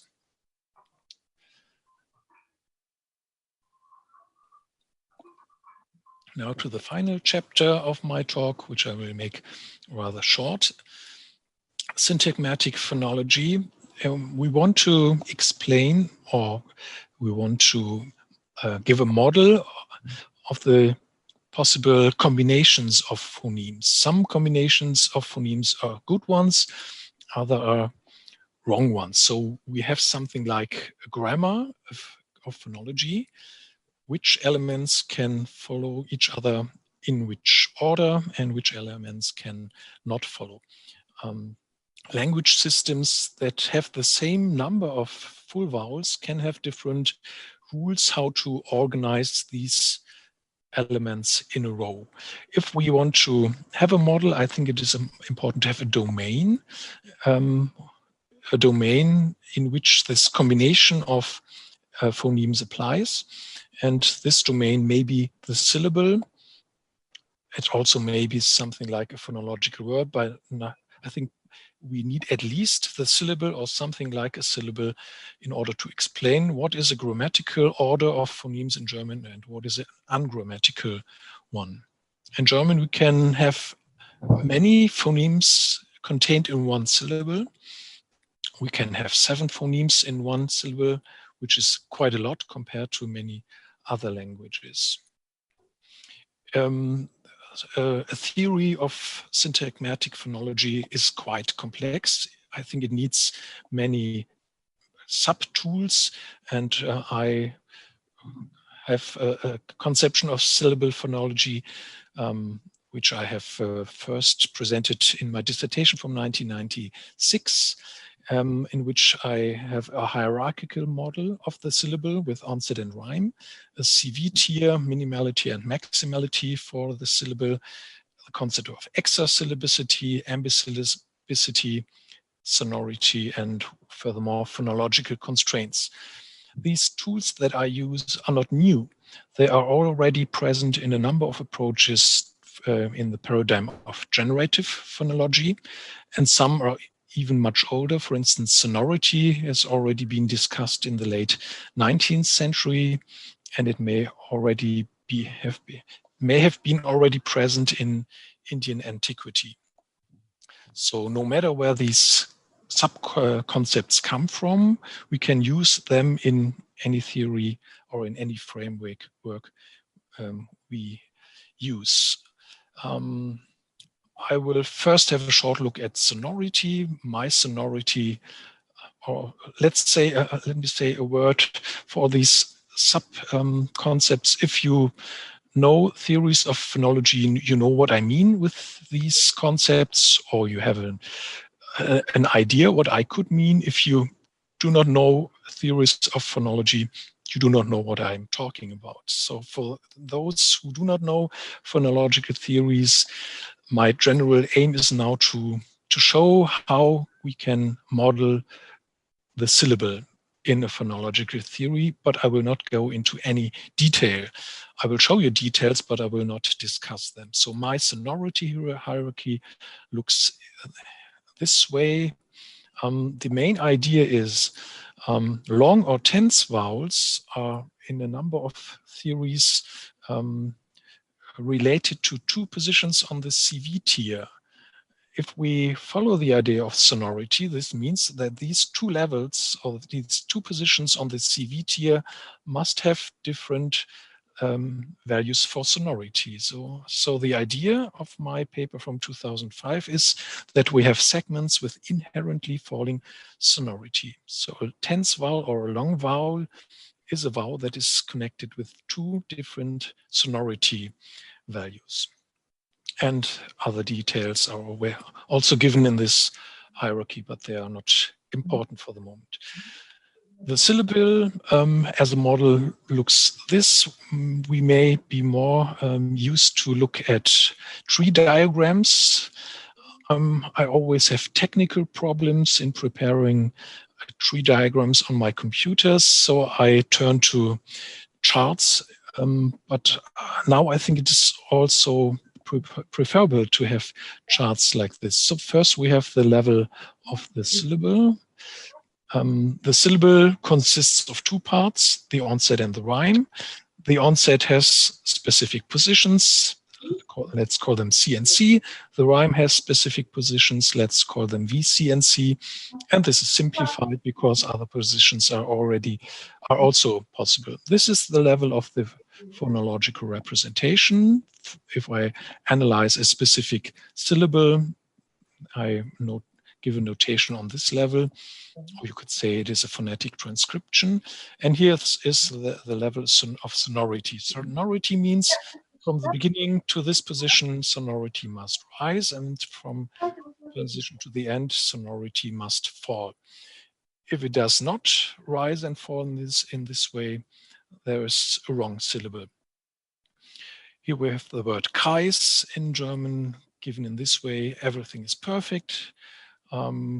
Here we have the word Hirn. A position is empty. Some positions may be left empty.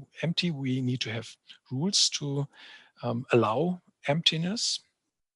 And here you see a short vowel related to the V position, and here you see a long vowel related to two positions, and that means there is no place for this final N, because already three positions are occupied. If you try to add a final N, we arrive at an ill-formed syllable. So Hirn is not a possible syllable in German, and we can explain it with recourse to all these elements of the model.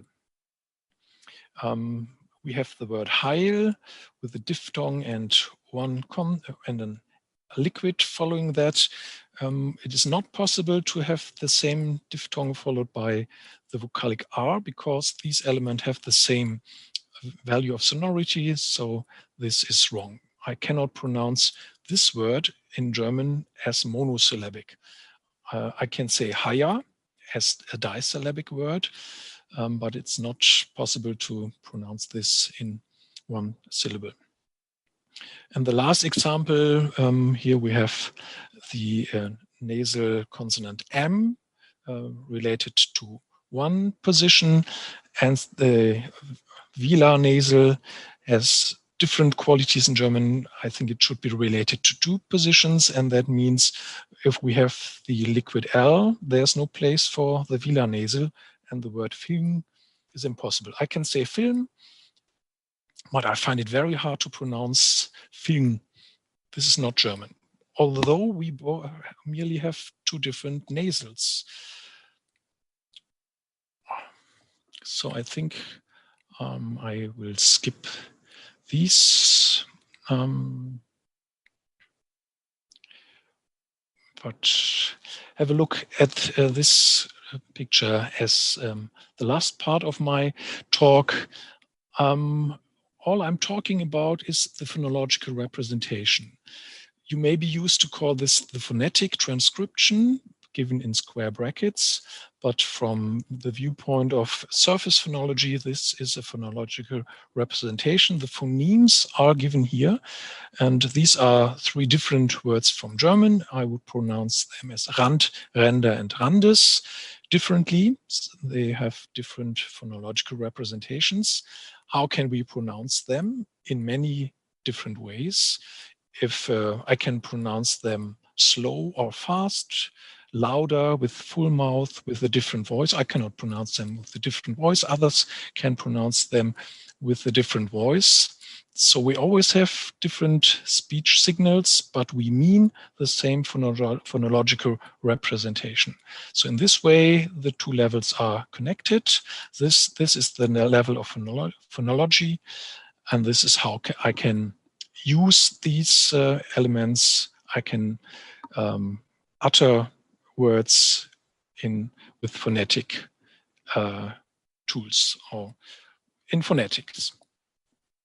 If you know German, then you can see these are all inflectional forms of the same word. This is the nominative singular, this is the nominative plural, and this is the genitive singular of the same word. And if we have such kind of variation, we can assume that there is something like a basic, or I call it the lexematic representation. We have the lexeme Rand, and this can be related to these different phonological representations. So this is the general idea of this model. The core of phonology is this level.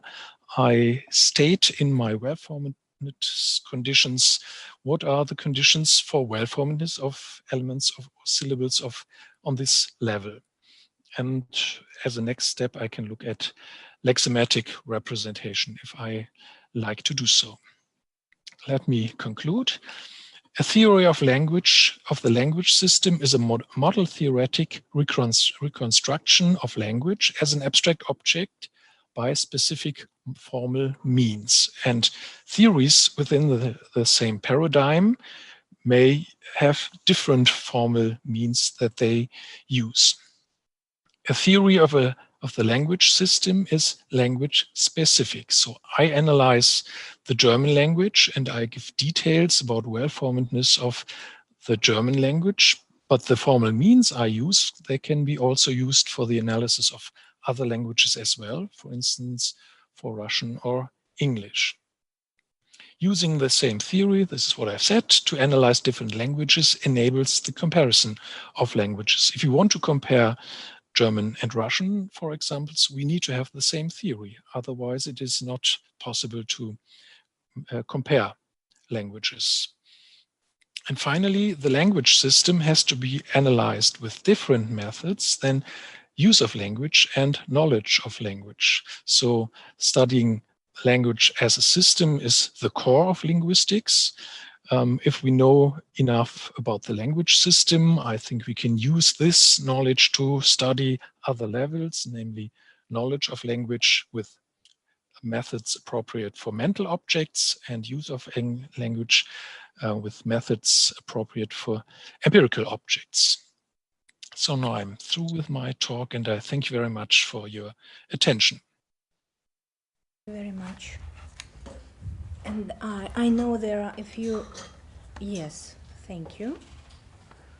There are a few questions. They were written in the chat right now. Can you see them? I try to open the chat. Okay. Yes, I think I can. Okay. There are two questions. Yes. I read the first one. A question on minimal pairs distinguished by stress. Would you say that the principle is absolutely the same when we speak about words that belong to the same part of speech or differ a lot in meaning on the one hand, and words that belong to different parts of speech but technically refer to the same phenomenon on the other hand? Or shall we distinguish variations of minimal pairs? So we have the concept of part of speech. I have used elements of different part of speech. You remember that I have employed the pair wir and wir, first a pronoun, next an adjective. I think part of speech is not important because minimal pairs are on the level of phonology. Phonology is the study of the meaning distinguishing pairs before we start to look at morphology or syntax. We only need to have syllables from different parts of speech. I know that there are approaches claiming that our elements of the minimal pair need to have the same part of speech, but I don't know why. I try to disregard proper names. I try to disregard foreign words for the reasons I have stated, but I do not understand why we should only look at words from the same part of speech. It would be possible to arrive at enough minimal pairs. My list was complete. I have given minimal pairs for each single full vowel, but it would be enough to have some minimal pairs to motivate the existence of a phoneme. It may be more convincing to have a full list. I could also show you my list of minimal pairs for consonants, and there I have gaps. It is not possible to find minimal pairs for each pair of two consonants. But if we have 3 consonants and 2 minimal pairs, it is enough to motivate the existence of these two phonemes. So I don't know if this answer is sufficient, but I turn to the next one. Could you clarify what CV tier is? I haven't mentioned that. So let's go back to slide, I think, this one, or this one. The CV tier was presented in work, I think, from the 1970s in the paradigm of generative phonology. So it stems from that paradigm, and it is used in that paradigm for the same purpose as I use it here. The only difference is that I say I'm concerned with language as an abstract object, while the other colleagues say they are concerned with knowledge of language. So I think it is quite evident what a syllable is. It is a natural concept, and we can divide the syllable in two parts. Here we have the vowel. Everything in front of the vowel is the onset. Everything beginning with the vowel to the end is the rhyme. This is somewhat simplified, but I think it helps to understand. Now, we could say it is enough to have this distinction between onset and rhyme, but next we see, particularly if we look at English or German phonology, that we can place a number of elements in the onset and a number of elements in the rhyme. But it is important which elements we choose. For instance, if we choose a long vowel, we can only add one further element in the same syllable. If we have a short vowel here, we can have the same element as in the other syllable plus a further consonant. So this CV tier shows how much place a specific element occupies within a syllable. Some elements need more place than others. So long vowels need more place than short vowels. I had the assumption that the velar nasal, at least some instances of that nasal, needs more place than other nasals. On the other hand, there is the idea that affricates are two different phonemes, but they only occupy the place of one C position. So it has something to do with weight of elements. How much place does a specific segment needs within a syllable, and this helps me to explain what kind of combination of elements are possible. If I do not have this tier, it would be hard to explain, what was my example, the difference between Hirn, which is possible, and Hirn, which is impossible. So the two E vowels are different with respect to their phonotactics, and this is a way to give a model of it. Maybe there are other ways, but I'm used to work with this kind of model. So these were the two questions in the chat. Thank you very much. Thank you. Any other questions?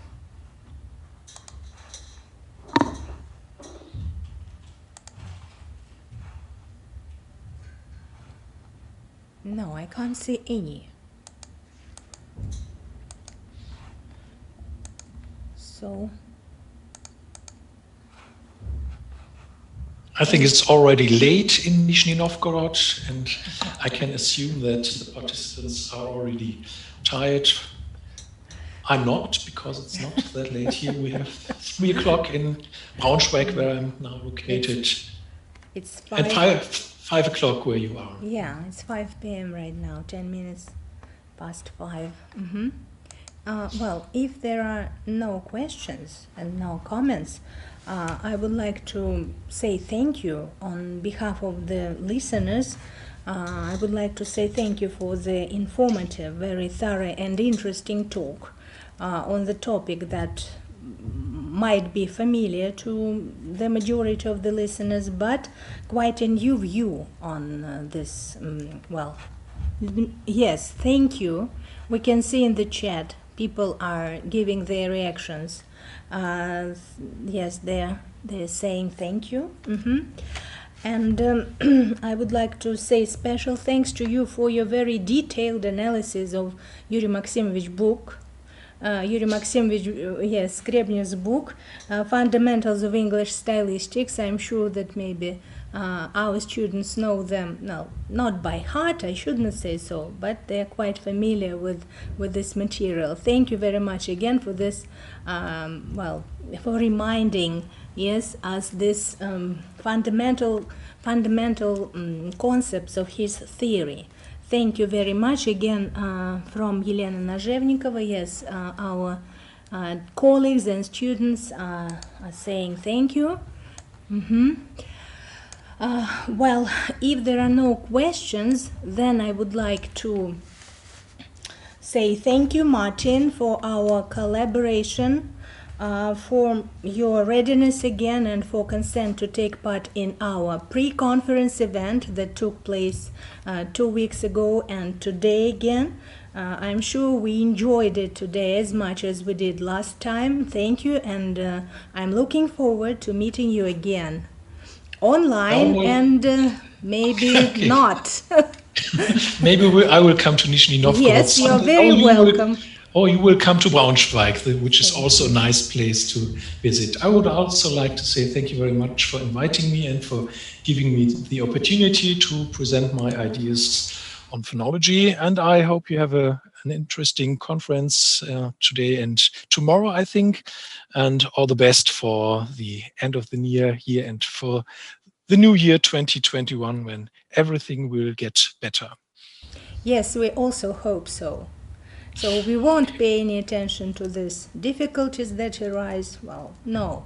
A happy New Year to you and a happy Christmas, yes. Okay, thank you very much, and okay. Bye-bye to all of you. Thank you. Thank you. Bye. And I would like to say a few words about our tomorrow's sessions, right? Tomorrow we are having 3 parallel sessions at 10 a.m. Yes, they will be devoted. One will be devoted to cognitive linguistics. Another one will be devoted to evaluation and different strategies and tactics in communication. And the third will be devoted to the problems of literature and different fiction. Different problems related with literature. Also, tomorrow at 3 p.m., 4 p.m. and 5 p.m., we are having 3 workshops. They will be delivered by scholars from different countries. The first will be delivered by a young scholar from Pakistan. The one at 4 p.m. will be delivered by Julia Еделева, who is still with us today, and the 5th will be delivered by our colleague from the USA. And you understand, because of this difference in time zones, we had to shift our workshops for the second part of the day. Feel free to join us on the Zoom links that are available in the programs, and the program is available to everyone on our site, our university site. Thank you for your attention, and see you tomorrow.